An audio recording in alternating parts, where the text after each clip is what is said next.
Kendrick Lamar's rise wasn't an overnight story. He didn't grow up around luxury, opportunity, or even safety. What built him was patience, focus, and a lifetime of watching everything around him until he knew exactly what to say and how to say it. Let's walk through how Kendrick Lamar was built, year by year. Kendrick Lamar Duckworth was born on June 17, 1987, in Compton, California, but his family roots trace back to Chicago. His father, Kenny Duckworth, had ties to the gangster Disciples, and his mother, Paula Oliver, wanted out, so they moved to California in the late 80s, part of a larger migration of black families fleeing gang violence in the Midwest. They arrived in Compton, hoping for something better. Instead, they found a city deeply affected by crack epidemics, gang rivalries, and over-policing. Kendrick grew up in Section 8 housing, surrounded by instability, but his parents kept him in school and kept him out of the streets. Unlike a lot of kids growing up in Compton, Kendrick wasn't loud. He wasn't trying to be noticed. He paid attention. In 1995, when he was just 8 years old, Kendrick witnessed Tupac and Dr. Dre filming the California Love video in his neighborhood. That was his first real exposure to rap, not just as music, but as power. He started writing poems, short stories, and eventually rhymes. At Centennial High School, he was known for being academically gifted and kept a tight circle. While others chased popularity or survival, Kendrick chased self-awareness. By 16, he was recording music under the name K-Dot. In 2003, he released his first mixtape, Youngest Head Nigga in Charge. It got the attention of Top Dog Entertainment, a small label operating out of Carson, California. Kendrick was signed, not because of viral numbers, but because of potential. He spent the next few years quietly developing.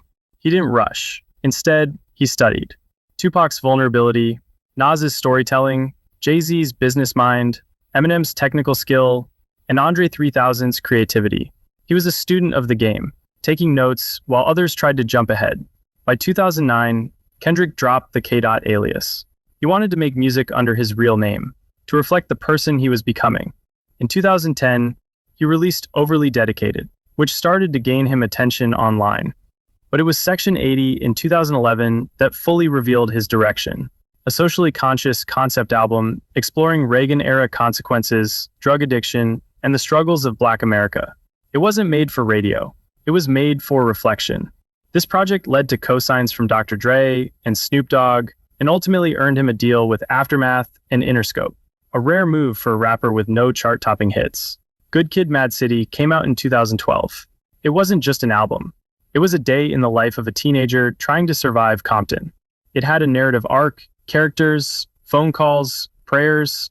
People compared it to a movie, but Kendrick called it a journal. What stood out wasn't just the lyricism, but the discipline. He didn't chase trends. He focused on substance. And it paid off. Platinum sales, Grammy nominations, and respect across generations. As fame grew, Kendrick kept his circle tight. No flashy social media. Few interviews. He moved back to Compton for a while. Not for show, but to stay grounded. He stayed private, even after To Pimp a Butterfly, in 2015, made him an international symbol of Black resistance and artistry. While many artists burn out in the spotlight, Kendrick chose distance. He didn't release music for years at a time. Instead, he lived life, read philosophy, traveled the world, started a family, and used those experiences to grow creatively.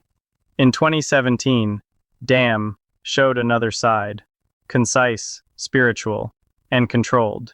It won him the Pulitzer Prize in 2018, the first ever awarded to a hip-hop artist.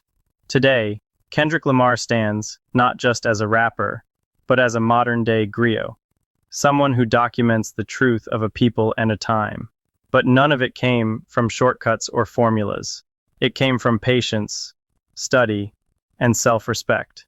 He wasn't built by clout. He was built by silence, struggle, and intentional action. And that's what makes his voice last. And don't forget to subscribe for more real stories behind the world's most important artists.